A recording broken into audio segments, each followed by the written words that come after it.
Hi friends, ಎಲ್ರಿಗೂ ಬೆಳಗಿನ ಶುಭೋದಯಗಳು. ಇವತ್ತು ಸಹ ಬೆಳಗ್ಗೆನೇ ಸ್ನಾನ ಮಾಡಿ ಫ್ರೆಶ್ ಆಗಿ ರೆಡಿ ಆದೆ. ಕಂಪ್ನಿಗೆ ಹೋಗ್ಬೇಕಲ್ವಾ, ಟೈಮ್ ಆಗಿರುತ್ತೆ. ಸೊ ಅದಕ್ಕೆ ಅದಾದಮೇಲೆ ಮನೆಗೆ ಬಂದು ನೀಮೋಗೆ ಒಂದು ಹಾಯ್ ಹೇಳಿದೆ. ಇದೇ ನೋಡಿ ನಮ್ಮ ಮನೆಗೆ ನೀಮೋ, ಆ ಬ್ಲ್ಯಾಕ್ ಕಲರ್ ಬಂದು ಶಾರ್ಕೋ, ಎರಡು ಸಾಕಿದ್ದೀನಿ. ಬಟ್ ಊಟ ಹಾಕೋದೆಲ್ಲ ನನ್ನ ತಂಗಿ. ಅದಾದಮೇಲೆ ಅಡುಗೆ ಮನೆ ನಾಷ್ಟ ಮಾಡೋಣ ಅಂತ ಹೋದೆ. ಅಷ್ಟರಲ್ಲಿ ನನ್ನ ತಂಗಿ ಹೊಡೆದು ಹಾಲು ತಗೊಬಾ ಅಂತ ಆಚೆ ಕಳಿಸಿದ್ಲು. ಹೋಗಿ ಹಾಲು ತಗೊಬಂದೆ.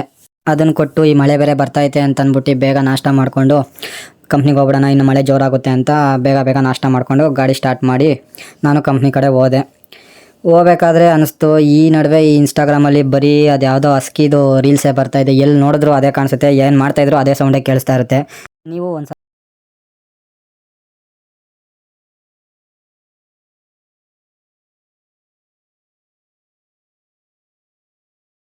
ಕಂಪ್ನಿಯಿಂದ ಬರೋಷ್ಟಲ್ಲೇ 5:30 ಆಗಿತ್ತು, ಸೇಮ್ ಟೈಮಿಂಗ್ಸು.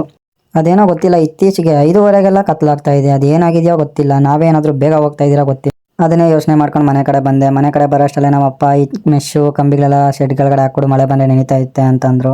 ಅದನ್ನೆಲ್ಲ ಅಲ್ಲಿಗೆ ಹಾಕಿ ಹಂಗೆ ನಂದಗುಡಿಗೆ ಹೋದೆ. ಸ್ವಲ್ಪ ಏನೋ ಎಲೆಕ್ಟ್ರಿಕಲ್ ಐಟಮ್ ಬೇಕಾಗಿತ್ತು, ಅದು ತಗೊಬರೋಣ ಅಂತ. ನಮ್ಮ ಮನೆಗಿರೋ ಕರೆಂಟ್ ಸ್ಟವ್ ಹೀಟ್ ಆಗಿ ಸುಟ್ಟೋಗಿತ್ತು, ಅದನ್ನು ರೆಡಿ ಮಾಡೋಣ ಅಂತ ಅದು ಐಟಮ್ ತಗೊಬರೋಣ ಅಂತ ಹೋದೆ. ಅದನ್ನೆಲ್ಲ ತೊಗೊಂಡು ಮನೆಗೆ ಬಂದೆ. ನೋಡಿ, ಇದೇ ನಾನು ತಂದಿರೋ ಐಟಮ್ಮು. ಹಂಗೆ ಇದಕ್ಕೆ ಬೇಕಾಗಿರೋ ಟೂಲ್ಸ್ ತೊಗೊಂಡು ಅದನ್ನ ರೆಡಿ ಮಾಡೋಣ ಅಂತ ಟೂಲ್ಸ್ ಎಲ್ಲ ಎತ್ಕೊಂಡು ಕರೆಂಟ್ ಸ್ಟವ್ ತೊಗೊಂಡು ರೆಡಿ ಮಾಡ್ತಾ ಇದ್ದೆ. ನನಗೊಂದು ವಿಷಯ ಅರ್ಥ ಆಗಲಿಲ್ಲ, ನಮ್ಮಮ್ಮ ಎಂತಕ್ಕೆ ಎಲ್ಲರೂ ಈ ಮಿರರ್ ಉದ್ದುದ್ದು ಹಾಕಿದ್ರೆ ನಮ್ಮಮ್ಮ ಎಂತಕ್ಕೆ ಅಡ್ಡಡ್ಡ ಹಾಕ್ಸೈತೆ ಅಂತ ನನಗೆ ಇವತ್ತು ಗೊತ್ತಾಯಿತು. ಅಲ್ಲಿಂದ ನಿಂತ್ಕೊಂಡು ನೋಡಿದ್ರೆ ಟಿ.ವಿ ಫುಲ್ ಕ್ಲೀನಾಗಿ ಕಾಣಿಸ್ತಾ ಇದೆ, ಸೌಂಡ್ ಸಹ ಕ್ಲೀನಾಗಿ ಕೇಳಿಸ್ತಾ ಇದೆ. ಅಡುಗೆ ಮನೇಲಿ ನಿಂತ್ಕೊಂಡು ಆರಾಮಾಗಿ ಟಿ.ವಿ ನೋಡ್ಬೋದು. ಅದನ್ನು ರೆಡಿ ಮಾಡೋಷ್ಟಲ್ಲೇ ನನ್ನ ತಂಗಿ ಕ್ಯಾರೆಟ್ ಹಲ್ವಾ ಮಾಡಿದ್ದೀನಿ, ತಗೋ ತಿನ್ನು ಅಂತ ಕೊಟ್ಲು. ಅದನ್ನ ತಿನ್ನೋಷ್ಟಲ್ಲೇ ಹಂಗೆ ಊಟ ಹಾಕ್ಕೊಟ್ಲು.